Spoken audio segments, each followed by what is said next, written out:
saw me standing alone,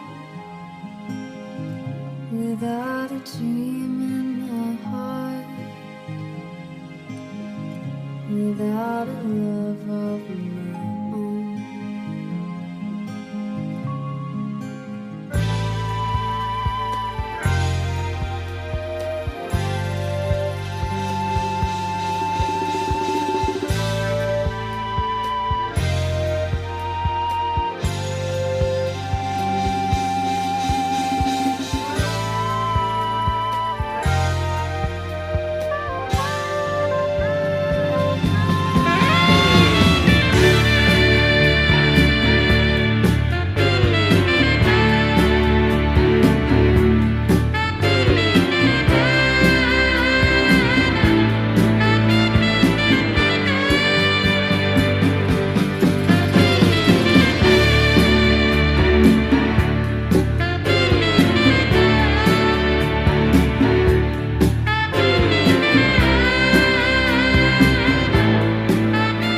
Hi folks, I'm Alan Watt and this is Cutting Through the Matrix on November the 8th, 2015. Many moons ago, I was on a talk show where the host said to me, he says, you're a bit of a pessimist when it comes to the future. And he was talking about the whole, agenda and things like that. The things that the average person might know to some extent. And I didn't really become fussed up about it because I've had the same remarks from many people over years, even from childhood. When you point things out to them, it's outside their ken, at least the scope of the topics they're on about. And you have to accept they don't know as much as you do.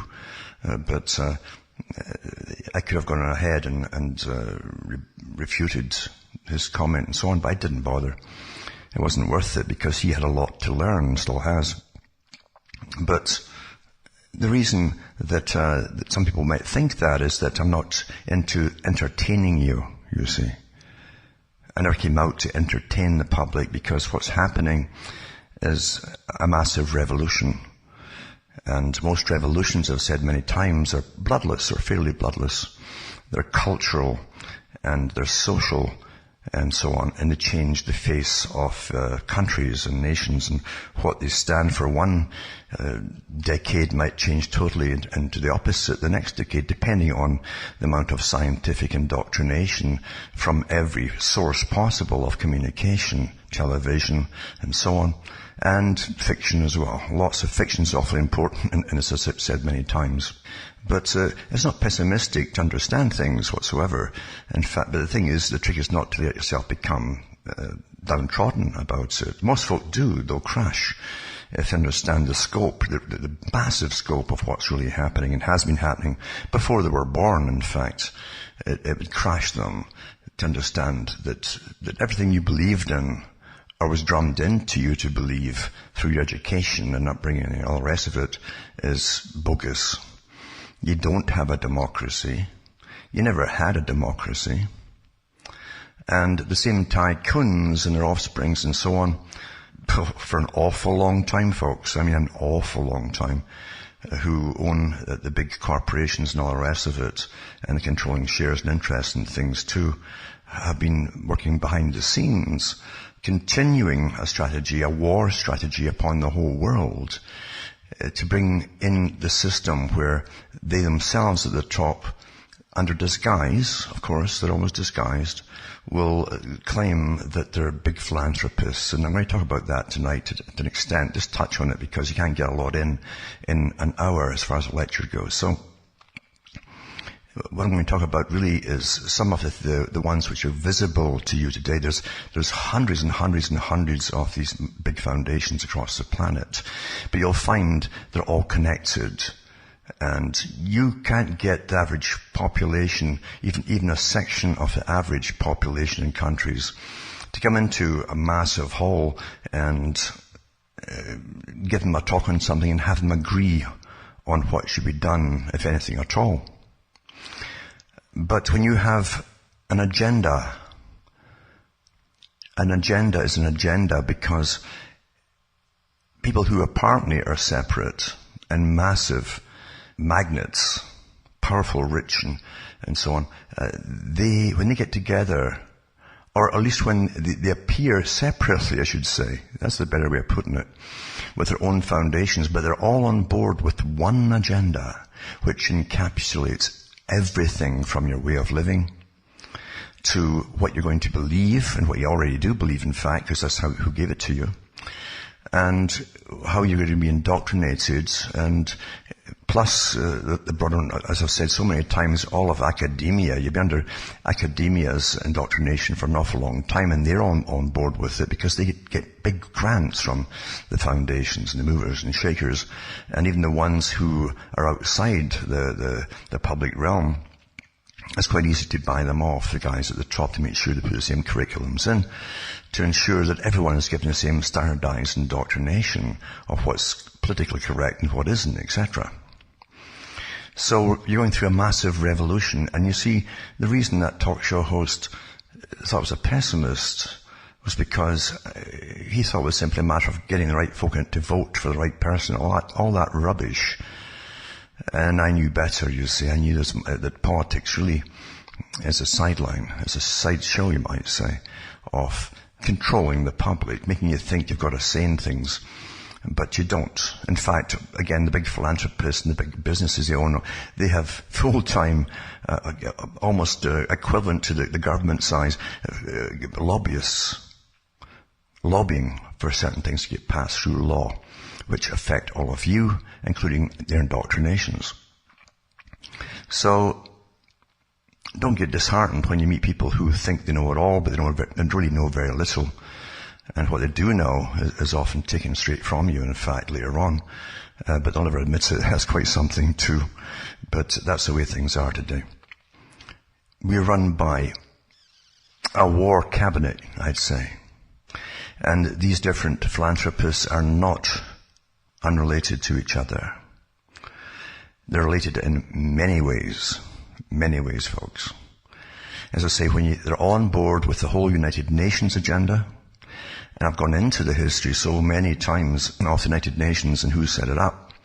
And it's one group that set it up, based in London at the time, and before that, the League of Nations is set up, the Bank for International Settlements, the World Bank, the World Trading Organization, all these organizations you hear about, the World Court, all these things were set up by the same cabal for total control of the world and all of its resources. And remember, if you've got the patience at all, go into cuttingthroughmatrix.com and listen to the thousands and thousands of talks I've given over many years on the strategy of this war cabinet, you might say.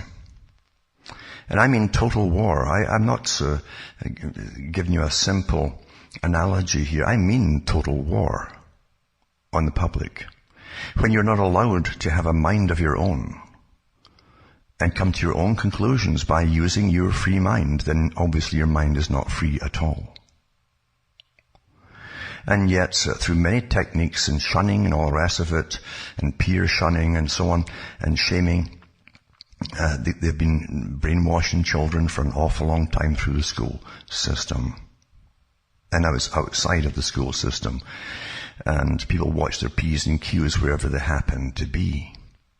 Which is ridiculous, because everyone should say what they actually think. It's the only way. I mean, you can imagine in the past, it was quite easy with standardized war to see there's an army over there that want to invade us. Let's prepare to meet them and fend them off. It was quite straightforward. But when you have a war that's been declared upon you quite silently, in fact, and always denied, always denied. It's always for the greater good, you know. And then it's much, much more difficult to spot for the average person who only sees the fallout from the agenda, but not the cause behind it and where they want to go with it all. We are little blips of time, just passing through time.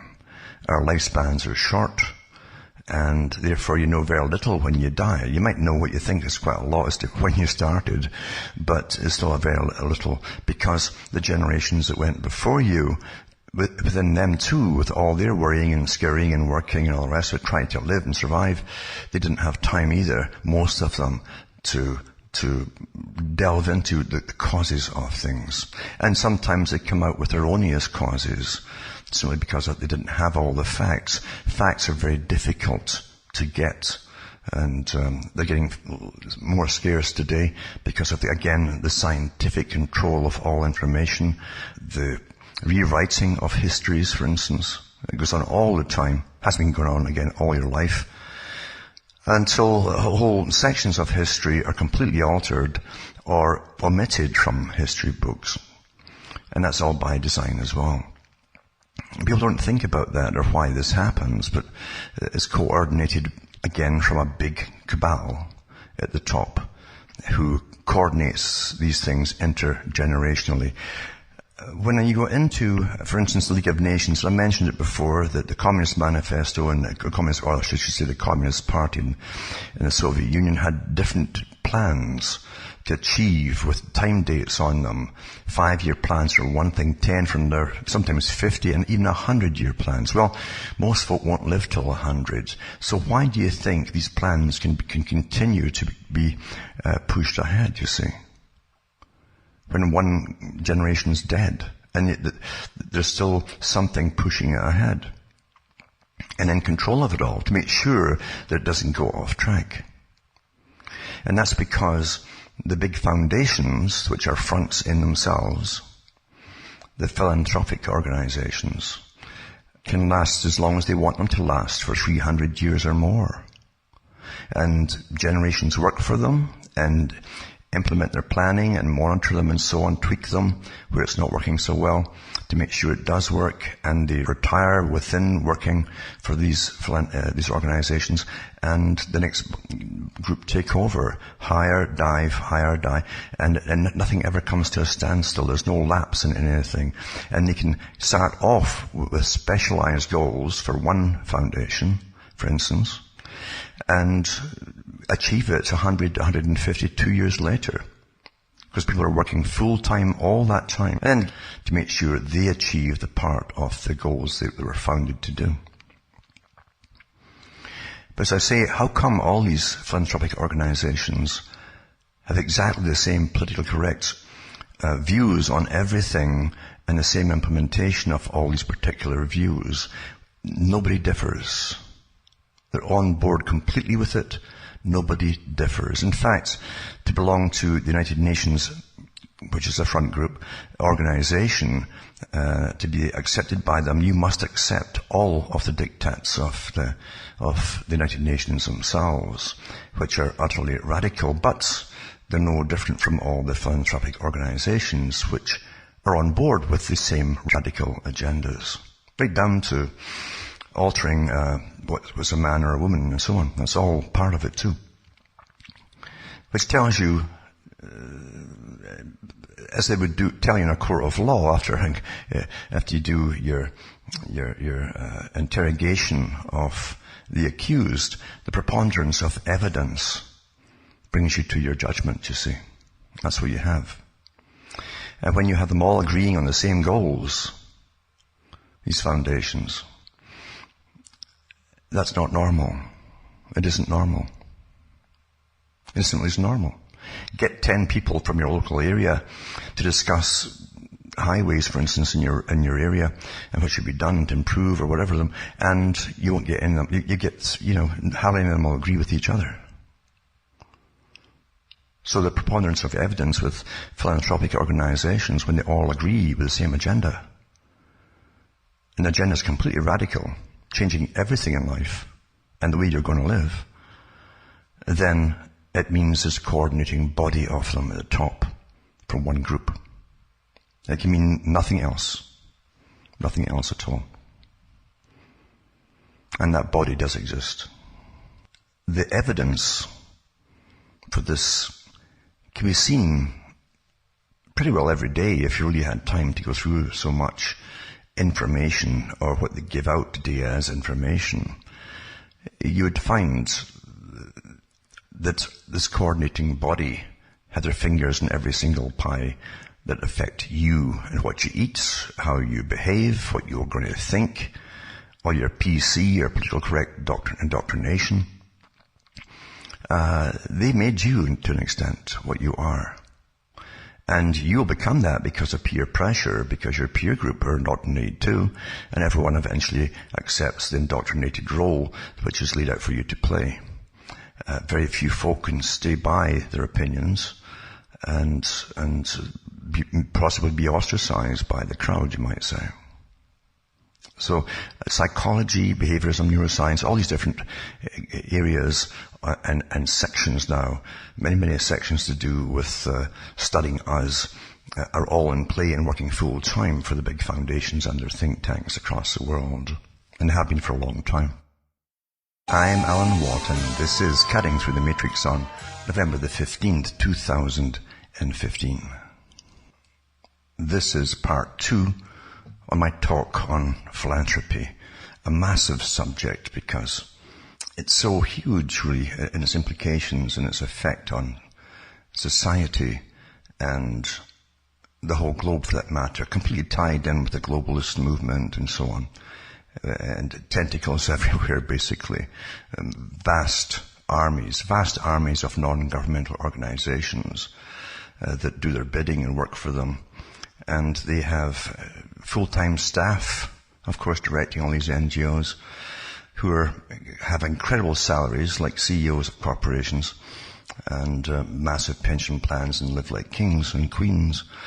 So they're used for political change and societal change for, again, those way above you in your little, particular worries in your own areas. And so things that you're really concerned about, because most folk are concerned about their little area or their country, however big or small, and their own livelihood, and even the continuation of their own particular species or creed of people. So the big boys have different plans altogether, and they are bringing in, no doubt about it, the scientifically organized society run by experts, working completely hand in glove with everyone else in the big corporations. And there's so much involvement with them, you cannot dismiss them at all. Incredibly well organized. They all network with each other, all of the foundations, and they're all on board with the same agenda. Now, I've given lots of talks over the years on the big corporations that have philanthropic organizations under their wing. And of course, people know the names of some of the big ones, but they don't really know the histories of these philanthropic corporations, because that's what they are. In fact, well over 100 years ago, in fact forever, really, you've always had small groups of people getting together to help each other, altruistic movements and so on, for very imminent and self-evident causes that had to be rectified or helped or alleviated in some way or another in the conditions of people's lives. But the big philanthropies have a completely different history on all of this. The big ones, they all came out again from a movement created in England in the 1800s. And this organization that was a movement basically, is the same organization that wanted an expanded empire across the whole world, a world empire. And had different names because it had to be very secretive in the way it was put across to the general public with front organizations and so on. But they used Oxford, of course, and they called the Oxford Movement. And that was to expand the British empire, structural system of government across the entire globe. But they also talked about free trade and things like that, and civilizing barbarians, in fact, in Africa and elsewhere. That was the way that they really put it across to their followers at the time. And you had, I think it was Dean Ruskin who taught this in the university there. And he influenced Cecil Rhodes, in fact. Now, the organization that ran all of them eventually became known as the Lord Alfred Milner Group. after Milner died generally, because this was a credible structured system, well-organized system that was already involved in running the British government quietly by infiltrating their members all through the government, and they'd taken it over effectively before the 1900s. And it didn't come out really as an organization until they changed the name to the Royal Institute for International Affairs. And there are other members across the planet that couldn't accept the word royal. They'd simply use the names like Council on Foreign Relations, things like that. And had special branches made up for Pacific relations and all the rest of it too, to integrate countries into massive trading blocs, which would standardize their economies, and then from their economies to their legal systems until they're all under the same bloc power, you might say, a super parliament that would eventually turn into a global government running them all. And it's been on the go for all this time. So when philanthropies sprung up in their wake, of course, or even quite a few put out by them, you find that they naturally owned them, or else they took ones over that had established themselves by big corporate magnates who started them up initially. Because wherever you have a power of influence, it will be taken over by the ones at the very, very top. Naturally. There's no greater way to take over and direct the whole world through something that's called a charitable foundation with its hundreds of armies underneath it, all mobilized to push global warming and massive taxation, and you can't live on the, as you used to live and all the rest of it, and to bring it to a state of austerity. All on board with it. You just can't do that without coordination between them all. They're all interrelated. They have this tax-free status, and it's hard to attack them. Well, they're trying to do good, you see. And they're involved in every sphere of life, including the complete destruction of the old system of the family unit, naturally, to bring in all the new. You must destroy the old to bring in the new.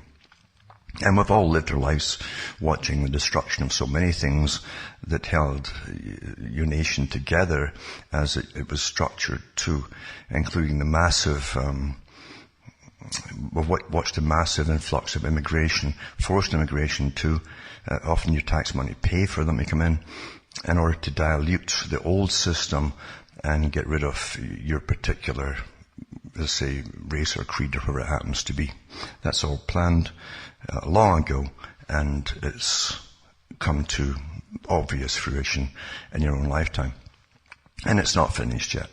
So they have many, many objectives and goals, and they want a world where there's only one dominant minority running the world, and they will run all the hand-in-glove government philanthropy organizations out there.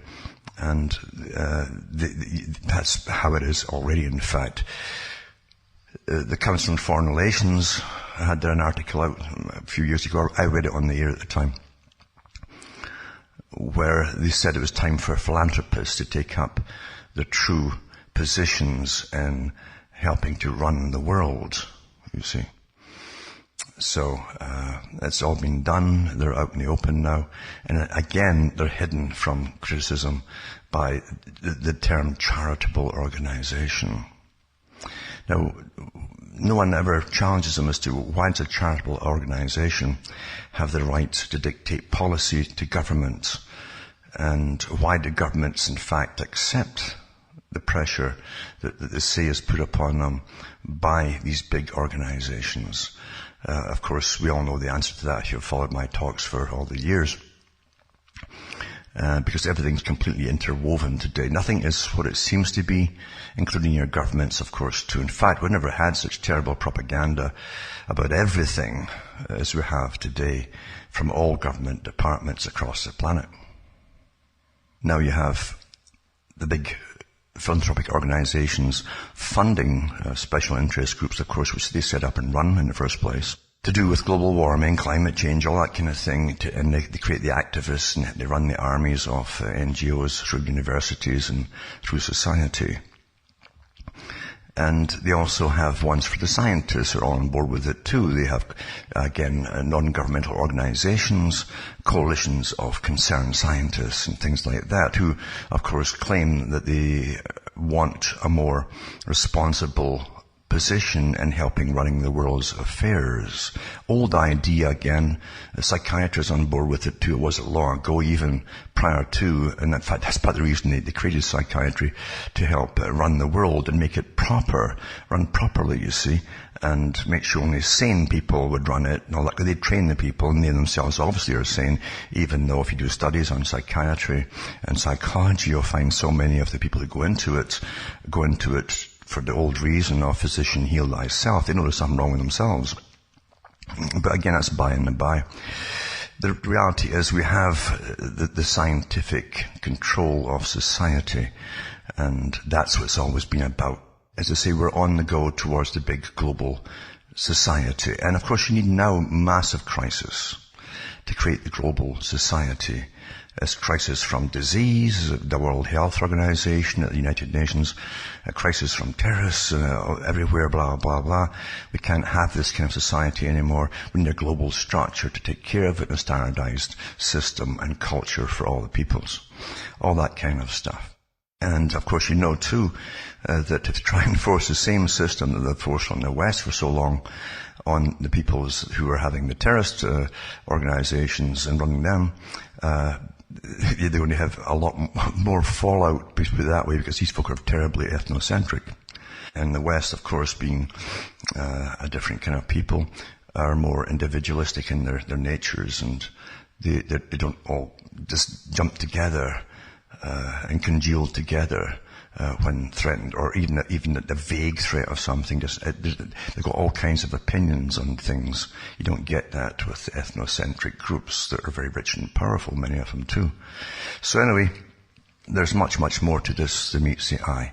I'm going to put in tonight some of the far left stuff, only because there's one or two points they make which is kind of interesting, and part of what they talk about is that what is philanthropy in the first place, and how did these organizations get their funding? And they actually say in some of them, like this one here, from a guy who worked within some of the big ones, including George Soros' Open Society Institute and so on. But he talks about what they are and the power that they do have, for sure. But how they get their money. And they get their money from the very rich, of course, who give from their income for the year a portion of that income, and which is tax-free for the actual donor. It's tax-free. The tax-free foundation they give it to receives it without paying taxes either on that same thing. And their argument is that it really is a tax burden on the rest of society, because government is losing taxes, and of course they put all what they want from taxes onto the rest of the population, but they're losing taxes from the ultra rich. That was part of the reason they set up these philanthropic organizations in the first place. That was one part of course, because the rich will never make themselves poor by helping others. There's always another angle to everything, you understand.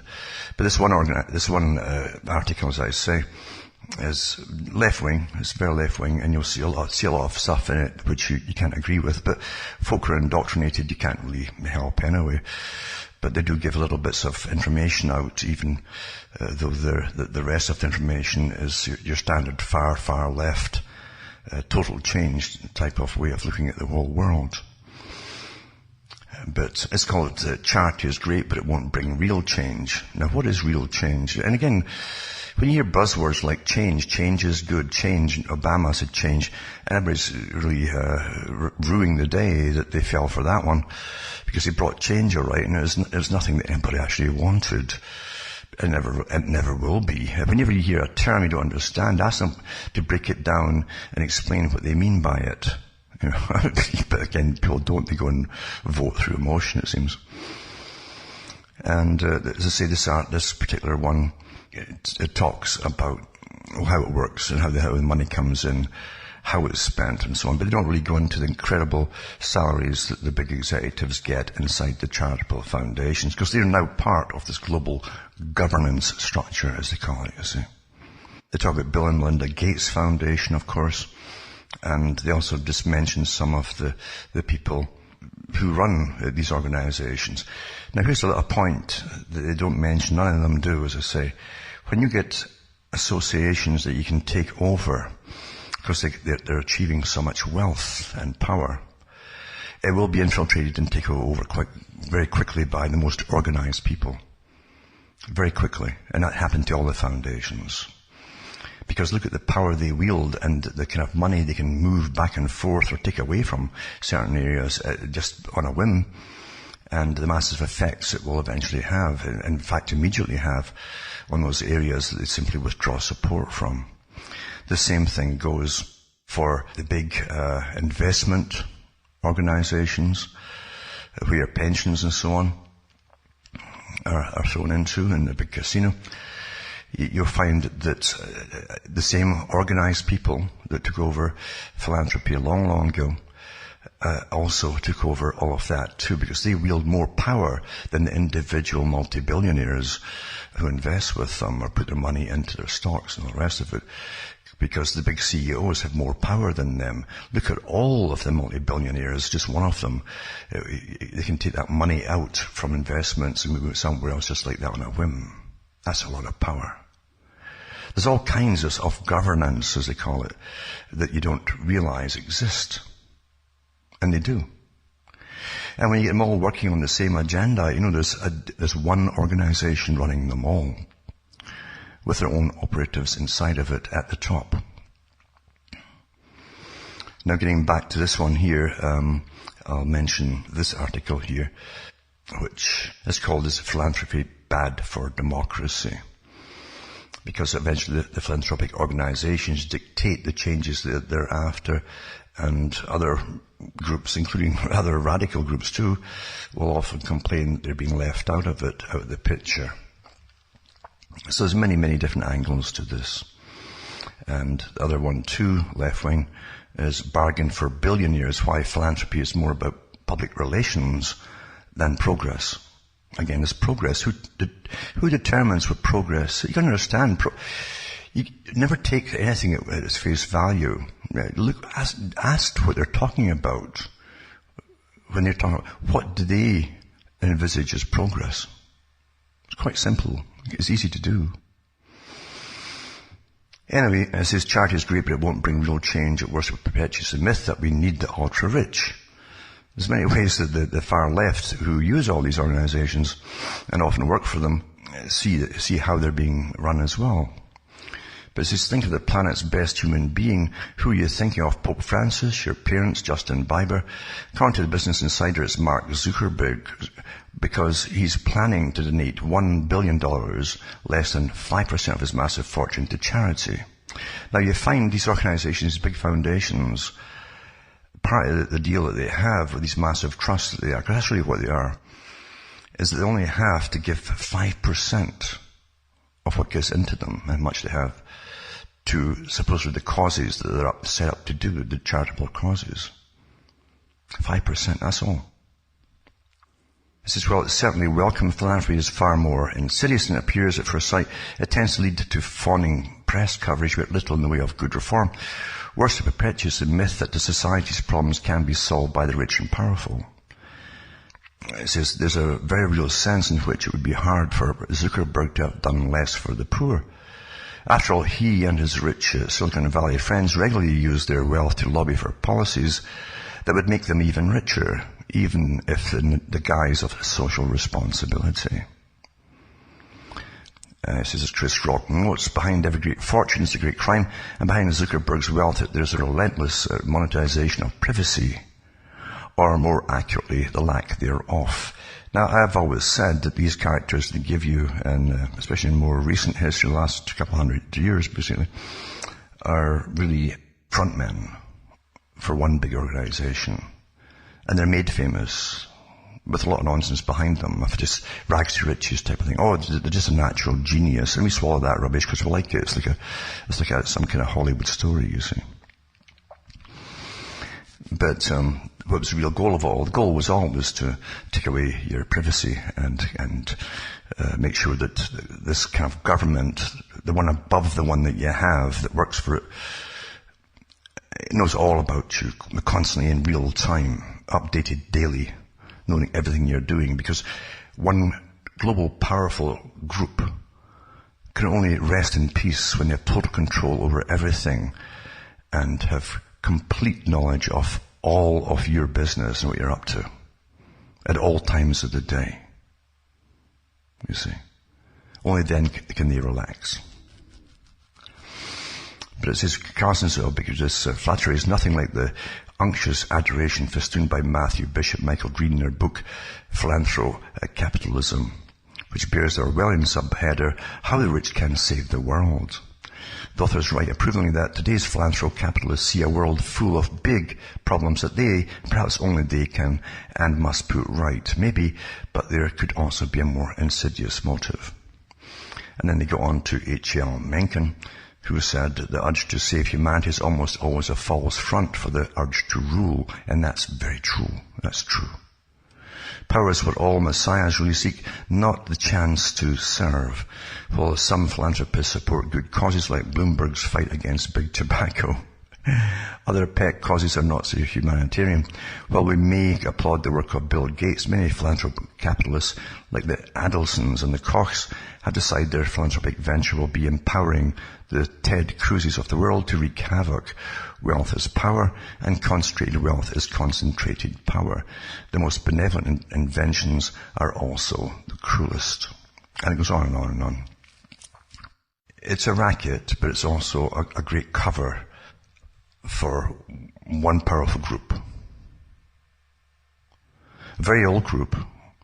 As I say, it goes back, and you can even trace it popping its head up down through history, but into definitely with the Lord Alfred Milner group, where even Winston Churchill blasted it when he found out that policy wasn't getting made by the government that he was working for, but the Lord Alfred Milner group, that didn't even have that title at the time. It had a different title so that folk would never catch on to who they actually were.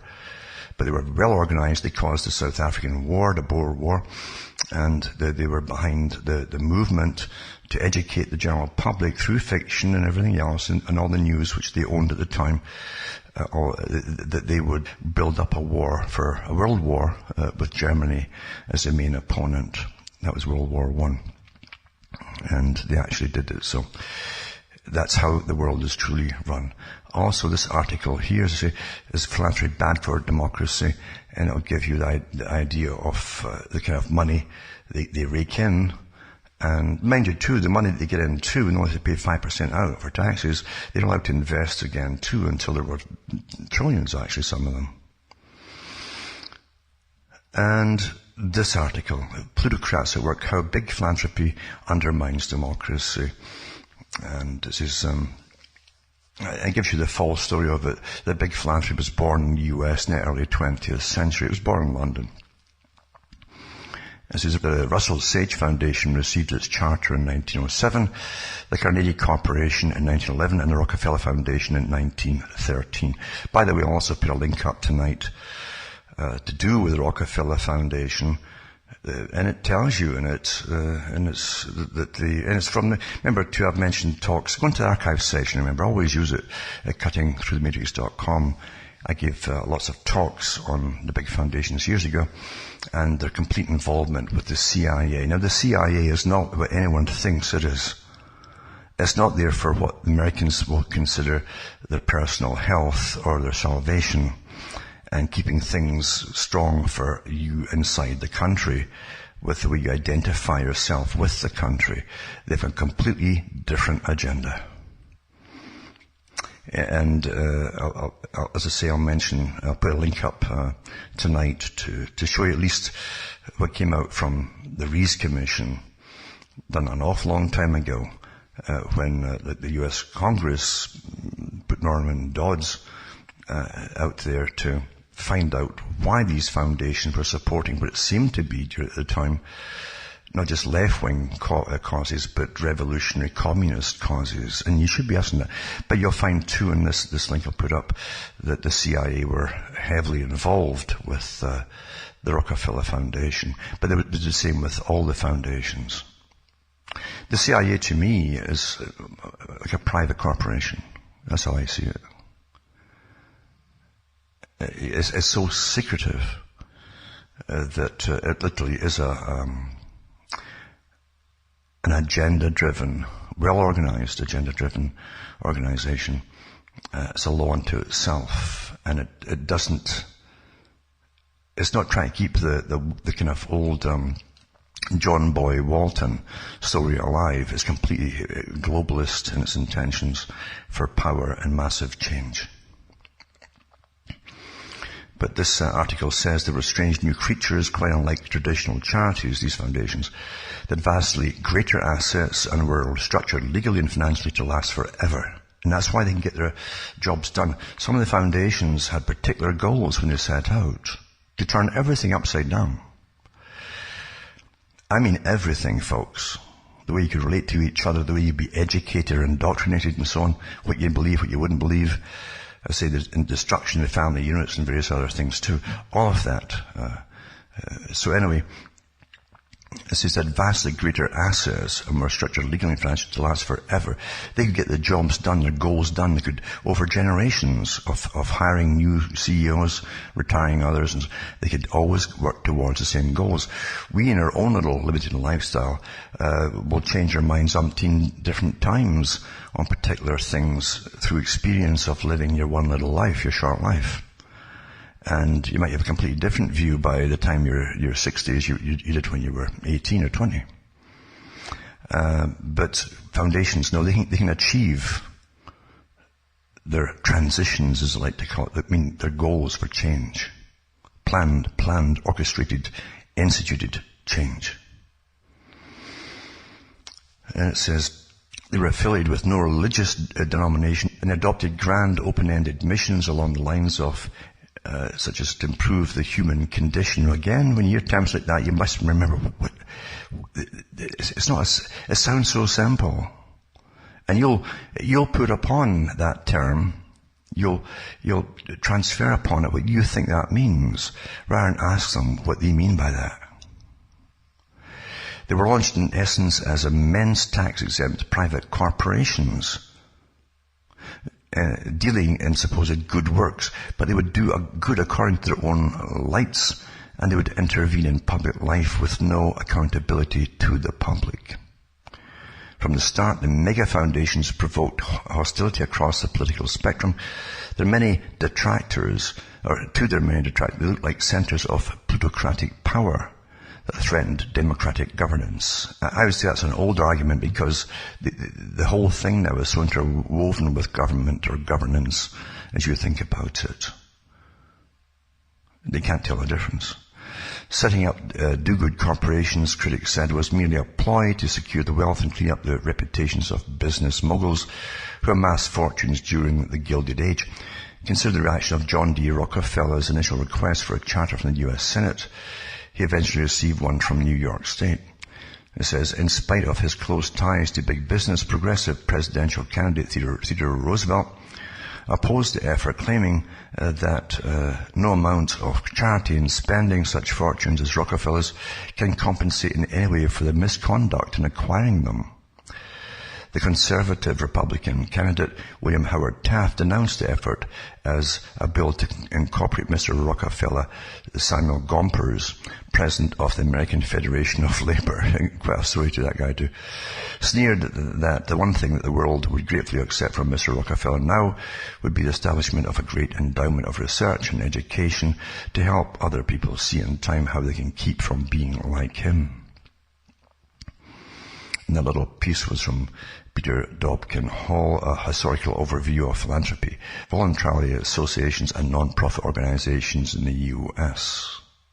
It says the social policy ideas of the new foundations were shaped by their understanding of modern research-based medicine, especially germ theory. Now, you probably know that the Rockefeller Foundation literally created the AMA, American Medical Association, and the big organizations such as themselves still run it today. They decide what treatments you're going to get. They have their own particular vaccine centers and so on. And they tell government, use these and use that, and use these medications, and they even help design what the whole curriculum for inductees into medicine and so on, who just become drug pushers for the big pharmas and so on. And it says here that 100 years later, big philanthropy still aims to solve the world's problems, with foundation trustees deciding what is a problem and how to fix it. They may act with good intentions, but they define good. The arrangement remains thoroughly bureaucratic. It's exercise of wealth-derived power in the public sphere with minimal democratic controls and civic obligations. Controls and obligations include filing an annual IRS form. They don't have to do it since 1969. Paying an annual excise tax of up to 2% on net investment income. There are regulations against self-dealing, lobbying, although educating lawmakers is illegal. I would say re-educating them. And supporting candidates for public office. Well, they all do that. They all do that, folks, through the guys who donate to them. They're donors. Also, the big corporations put your politicians in. And the corporations own the philanthropic organizations. It's all completely intertwined, you understand, naturally. And then Article 2 from Left Wing again is the importance of criticizing philanthropy.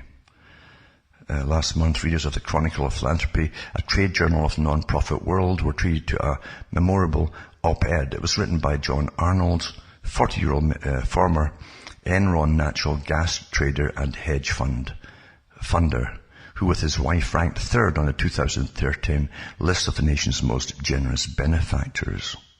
Attacks and vitriol will not deter me from supporting fixes to public policy, the piece's headline announced. And I went on to document the intensely personal public attacks Arnold has endured in retaliation for his contributions to the causes of education, criminal justice and pension reform. He was falsely charged with attempting to make his donations surreptitiously, he claimed, and had been the target of selective reporting regarding his partisan sympathies, smeared, for instance, as a right-wing ideologue, without a mention of the fact that he raised money for Obama. And he's been subjected to a steady stream of juvenile insults. One critic quipped that he had a jug-eared face of a Division 3 women's basketball coach. That last one evidently stung. These days we've grown used to billionaires staking claims to victimhood. Witness, for instance, the venture capitalist Tom Perkins comparing the media's focus on income inequality to the Nazis' perpetration of Kristallnacht. But such laments tend to involve the makers grousing about their rough treatment at the hands of takers. Arnold's op-ed aired a different grievance. He spoke not as an accumulator of a fortune, but as a redistributor of one. This was a defiant critique of the persecuted philanthropist. It's always a bit uncomfortable to see a private citizen taking his knocks in the public square. We probably shouldn't take much pleasure in a spectacle. Yet in the midst of his latest Gilded Age, or this latest Gilded Age, as the prerogatives of concentrated wealth marched onwards with little resistance, an aggressive, even at times antagonistic engagement between the public and their benefactors shouldn't be considered a mark of incivility. It should be considered a democratic imperative. Then they go through the Rockefeller and different ones and so on. By the way, I think, the Rockefeller Foundation took the Ford Foundation under its wing as well. So now, just like corporations almost do, they have takeovers and bring all their cash into as well too, and so on. As I say, if you want a career, going to want to be a CEO of a philanthropic organization, you'll have the same income as the top CEOs of big oil companies, some of them, you know. It's not bad at all, eh? And you'd be very rich and very powerful with the kind of power that you can sway. But it means the general public. Now here's an article 2 to show you how these big so-called philanthropists are changing the world. And there's much more behind the ones who are doing this particular kind of change, then you can imagine. And that's all you're left to do because of laws, and so is to imagine why. But it says Viktor Orban slams George Soros again and says the well-funded activists are causing the migrant crisis. Firebrand Hungarian Prime Minister Viktor Orban has for the second time during Europe's migrant crisis lashed out at billionaire George Soros, who he says is responsible for the continent-wide epidemic. Mr. Orban was interviewed in Hungarian media this morning. He blames the likes of Soros, a massive funder of pro-migration groups across the world, for attracting what he described as an invasion of migrants to the continent, reports Der Spiegel. He said the invasion is driven on the one hand by people smugglers, and on the other hand by those human rights activists who support everything that weakens the nation state. And there's a reason for that, folks. There's even some of people who know and work with Soros too, have a lot in common with Soros, an awful lot in common with Soros, who've actually said they want to basically destroy the homogeneity, the European cultures. Even the one in Sweden said the same kind of thing, who came from another country altogether, and is using her fellows to do the same things in Sweden. But it says the Western mindset in this activist network is perhaps best represented by George Soros. He uses his billions to promote his worldview in over 100 countries. He funds a global network of foundations, initiatives, projects and partners to promote his particular vision of an enlarged European Union and a world with no borders. It's completely different European visages altogether, folks. This is Breitbart London previously reported he believes groups funded by Mr. Soros are drawing a living from the immigration crisis. His Open Society foundations, which provide endless streams of pro-migration talking heads for news outlets, are a case in point. The Open Society Institute, Budapest, has helped activists working with migrants on issues affecting the safety and well-being of migrants, refugees and asylum seekers. Despite the return to relative peace and stability seen in Hungary following decisions taken by Mr. Orban, it's repeatedly condemned his government's rhetoric and the sealing of borders to migrants, the OSF website explains. And they tell you what the blowback from these NGOs are and so on, and why they should just be able to do away with borders and bring everybody in and so on. It says, as far as Mr. Orban is concerned, migration policy is in fact being driven by what he calls America's naked national and imperial interests.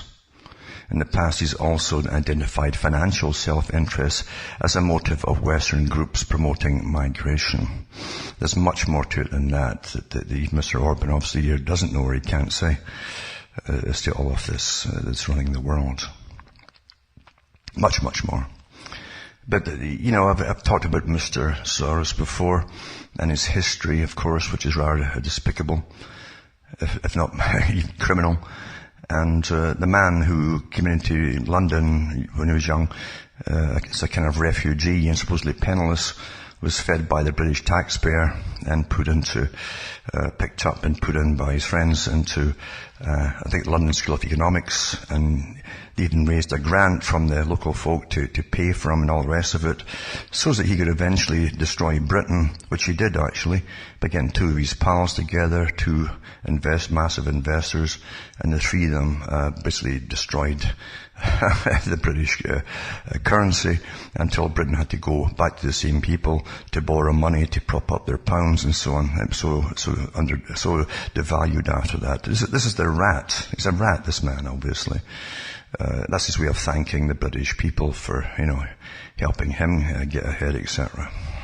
Quite something, folks, isn't it? And this is a philanthropist. You think he's doing this for all that he's up to is for good intentions. He really cares about other people. No, this is a war tactic. It's a war tactic, folks. And also, I'll put up this particular site to an Open Society Foundations that supposedly Soros owns and so on, and all the other organizations that Soros works with as well. You're looking at super government here, folks. And I'll put in the Ford Foundation as well, for those who want to have a little look-see at the CIA's involvement with so much of this too. And as I say, I have always looked upon the CIA as an alien group, really, because they're certainly not American and don't have the interests of what I look upon as Americans at heart. Definitely not at all. And it's so convoluted, the webs that they weave. In fact, it's very hard to follow them at times to find out what their particular goals are. But it's a nightmare getting through it all. But you can actually find they have particular goals which are not in the interests of Mr. and Mrs. America. Now, there are some much bigger players who pop out once in a while to the media or the general public. Sometimes they just simply publish books and so on. And they keep fairly quiet their role up till now in society. But I've mentioned before Jacques Attali. He was in France, of course. He was the top advisor to different French presidents for years, including President Mitterrand, who was a worldwide socialist, who I think even in his coffin he had the single red rose placed upon it to his funeral. But he was unabashedly promoting the whole real socialist agenda, not the one that the general working guy thinks that socialism is. And Jacques Attali was the top advisor, but when people came to see even Mitterrand, that to go through Attali, he was like the guard of the door, you might say, the gatekeeper, who would see, who he wouldn't see. He had more power, you might say, than Mitterrand himself. I've always said advisors are far more important than the front men they put in as presidents and prime ministers. And because they really know the agenda, and it's much more a connection between advisors in different countries than meets the eye if you just do a little bit of homework. But Jacques Attali he is often thought of as a futurist, but he's not really. He's simply one of the guys in on the top planning for society. And I'm going to do a little critique of his book I've mentioned before, his book, A Brief History of the Future. Henry Kissinger loves him, and all the same people as always love Jacques Attali. I think I saw in an article a few years ago where he and others in France were up on a charge for international arms smuggling. This great guy who was very much an altruist of society. There's always more to them than meets the eye. But anyway, I critiqued the book, and just for educational purposes. And in the book, A Brief History of the Future, he talks about the vanguard of hyper-democracy, they call it, transhumans, and relational enterprises. He says, when a convoy is on the move, its vanguard includes many more than the generals lolling in the midst of the troops. History bifurcates only when adventurous beings concerned with their freedom and the defense of their values advance the cause of men, generally to their own great regrets. In the mercantile order, this vanguard has until now been composed core by core, as we have seen. He calls them cores, the different ages of civilization, of what I've called the innovative class. Entrepreneurs, inventors, artists, financiers, political leaders. In the future, part of the class, individuals particularly sensitive to the question of the future, will realize their happiness depends on that of others, that the human species can only survive united and pacified. They will cease to belong to the mercantile innovative class and refuse to put themselves at the service of pirates. They'll become what I call transhumans. So they've already gone past humanistic into transhumans. You see. Altruistic. They're all there because they just love you all. That's what you're taught, which is nonsense. Anyway, altruistic, conscious of the history of the future, concerned by the fate of their contemporaries and their descendants, anxious to help, to understand, to leave behind them a better world. Transhumans will reject the selfishness of the hyper-nomads and the destructive fury of the pirates. They will not believe that they own the world, merely recognizing they only hold it in trust. See, they hold it in trust, all these big philanthropists and so on. They hold it in trust for all of us. Just understand this. This can't help doing good. And it says here, they were ready to put into practice the virtues of the sedentary, such as vigilance, hospitality, a sense of the long term, and those of the nomads, ostentancy, memory, intuition. They will feel at once citizens of the world and members of several communities. Their nationalities will be those of the languages they speak and no longer simply of the countries where they will live. For them, rebellion against the unavoidable will be the rule. The insolence of optimism will be their moral standard, and brotherhood will suffice for ambition. They will find their happiness in the pleasure of giving pleasure. That's really why they do it all. Particularly to children they know they are responsible for. I guess we're the children, maybe. They will learn again that transmission is peculiar to man. Women will become transhumans more easily than men. Well, they've always said in all the studies and behaviors and so on, they can always use women to push any agenda because they're more adaptable. They can be persuaded more easily than the men are, you see. And they've been doing that for years. Through Bernays, you can see what he helped women become. Let them start smoking and drinking and all the rest of it. Anyway, this goes on to say the progressive rise of women in every dimension of the economy and society, particularly through microfinance, will add enormously to the number of transhumans. And he mentions some of today's transhumans.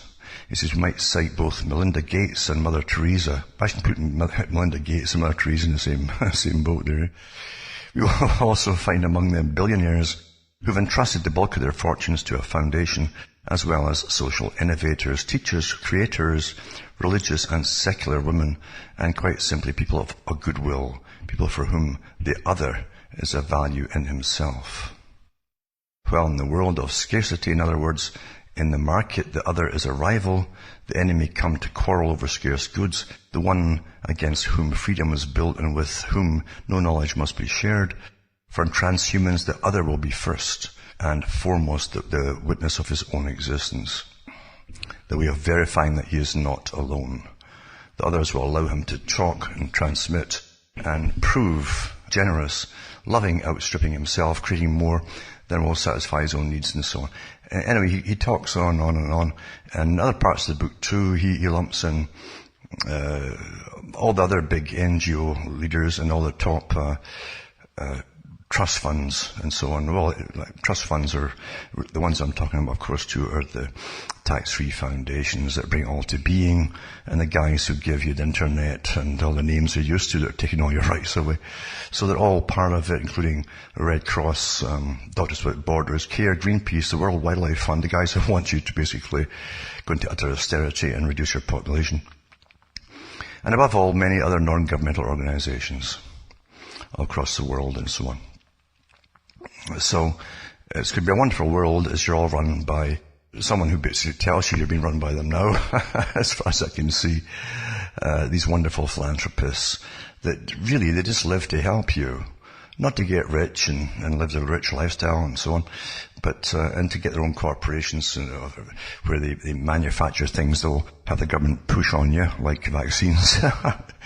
But yeah, they do it all because they love you, you understand? Do you realize that's why they went out to accumulate all that wealth in the first place? Do you understand that?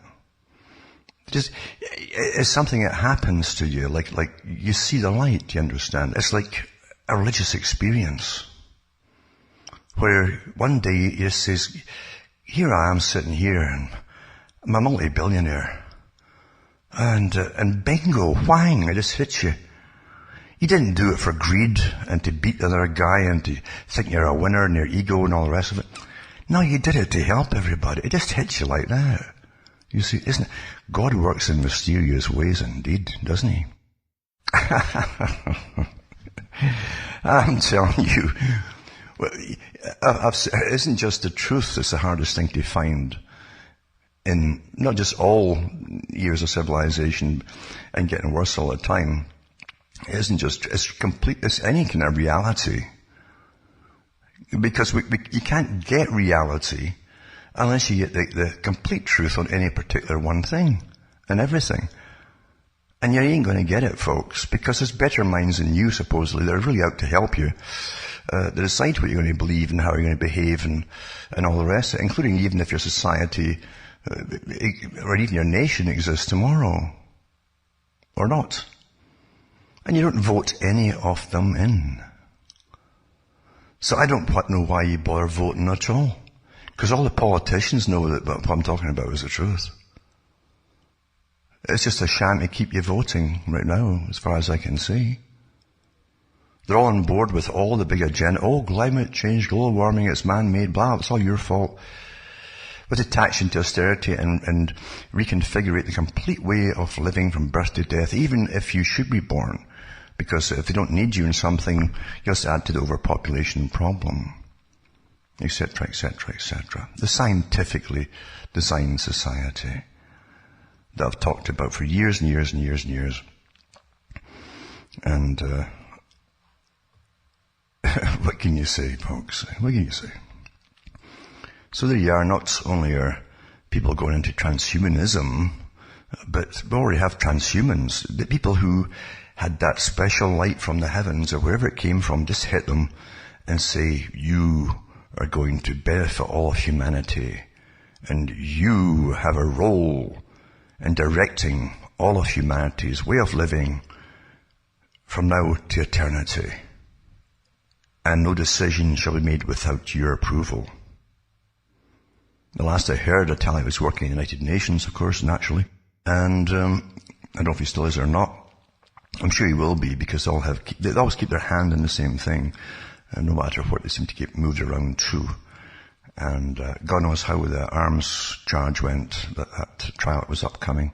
Or even if they paid him off well enough that they never went to trial, who knows, but it was in the papers a few years ago.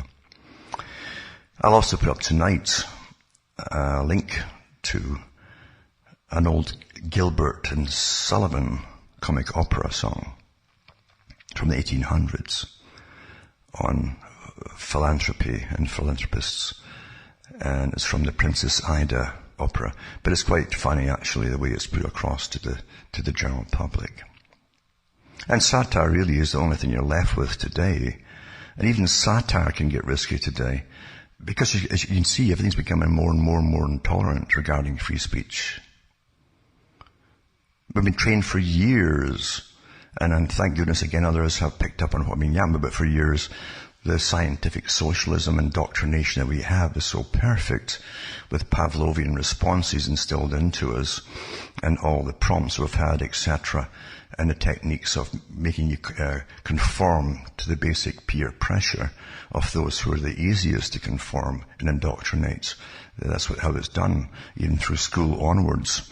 And they teach you that certain just terms are bad to even inquire into, or certain things are bad or wrong or racist or something just to look into, or you're a Nazi or whatever it happens to be, when you just look into things. And if having a human mind, you're supposed to be naturally inquisitive. When you're being banned for inquiring into anything, there's a good reason for the subject being banned. They don't want you to know about, folks. Basic detective work is to look at, for instance, detective work with terrorism has always been basic detective work of all kinds, same thing. You find out what the intended crime is to be, or has been, and more to come. Who's doing it? What do they have in common? And you don't leave anything out. If there's something in common that's consistent, then you better grab that. Incredible evidence you got. But you're not allowed to today. And it's amazing because the government agencies, and you have to, again, it's like the CIA, you wonder, are they even your own government's agencies? I don't see, there's a few agencies there that are just one as far as I can see, and they're international. And they want to know all about your cluster of friends on Facebook, and your cluster of friends and your emails and all the different things that you're into. It's okay for them to be detectives and to find out why you like so-and-so in this little group, and you like each one in that little group. What do you have in common? But don't you ever do that, folks. When you look around to see who's doing what to all of you. And that's the sad story of the world, isn't it, today? I say truth is the hardest thing to ever get a hold of, and you can't get reality unless you have complete truth. Or access to as much as possibly known as is possible. Otherwise, you come to a false impression at the end of it all, whatever the topic happens to be. Today you're guided towards the conclusion that they want you to have, the fact that it's been away for years now. Now remember too, folks, that I depend upon you to help me tick along, because I've helped other folk get rich before, but not myself. And I just want to tick along here. I should mention too that those who have seen videos up on YouTube and so on of me giving talks, especially one in particular, done next to a lake, that wasn't my house. That was really rented by the crew and the whole thing to do the documentary. And I couldn't afford that place. And that was in Sudbury, and I don't live in Sudbury. And it's an interesting story to even that particular house. Just a coincidence, really, but someone at the university apparently owns it, and it's an appointed position at the university, and he gets a lot of grants and everything else too, right down to, I think, to the re-insulating for global, or for thermal loss and all the rest of it. It's stuff that we can afford, Everything's ironical, isn't it, in this day and age? And you're already socialist because to get ahead in life, if you're not going into the big philanthropic organizations that are simply part of the socio-political structure system, the super one, then you have to work in some kind of government agency or something to get a pension for life and to have a steady career. Otherwise, being Joe Public average today is terribly scary. And for many it's impossible, because they can't make ends meet. And it's the same with me too. So if you can, for all the folk that have, even universities too, that have used my stuff all the time, it'd be nice to see a few bucks sent my way once in a while. And you can always donate to me at cuttingthroughmatrix.com, because it's really appreciated, and I've got a lot more I'd like to do, and put out an awful lot more in the future if it's possible. But it would be helpful to me just to get by, and I mean just tick along here, if you can just spend a few bucks once in a while as you're going through all this stuff for free, and help me keep going. And you can also buy the books and discs at cuttingthroughmatrix.com, and hopefully that'll help me survive. But as I say, there's an awful lot more, folks, to society than you'd ever suspect. This superstructure system across the whole planet. And it's very old, well organized, and there's many names for different branches of it. It's all the one. It's all the one.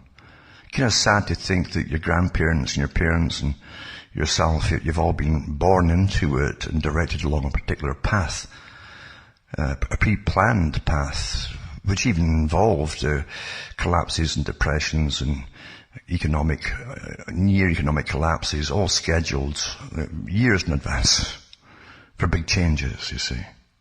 And you'll have another one coming not too long after they sign the big treaty this month, the COP21, which ties in the whole thing with Agenda 21 and sustainability and all that kind of stuff. A complete new way of living.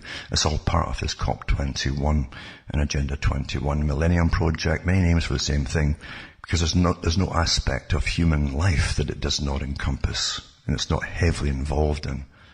All started up again by philanthropic organizations, supposedly, and Canada's even own Maurice Strong, the Biodiversity Treaty, and so on and so on. This goes on and on and on and on and on. You didn't vote for any of this. Not at all. Anyway, as I say, help me take along by occasionally, and remember too, you don't have to send a lot of cash, just send whoever you can afford once in a while. Because it would add up if enough folk did it. And where I am now, I might just get through the winter with the heat. It will depend. And the winters now are getting worse and worse and worse as we go into global warming, you see, getting colder and colder. But that's the way it is, Fantasy works awfully well, and incessant propaganda works incredibly well. It's just the creation of a new religion, you see. It's worked awfully well. was planned that way too. I've read all the guys who helped set up the whole agenda regarding the climate change before, from even this early 70s and prior to that onwards, how they would work it into society's consciousness and belief system. So from Hamish, myself, Ontario, Canada, it's good night, and may your God or your gods go with you.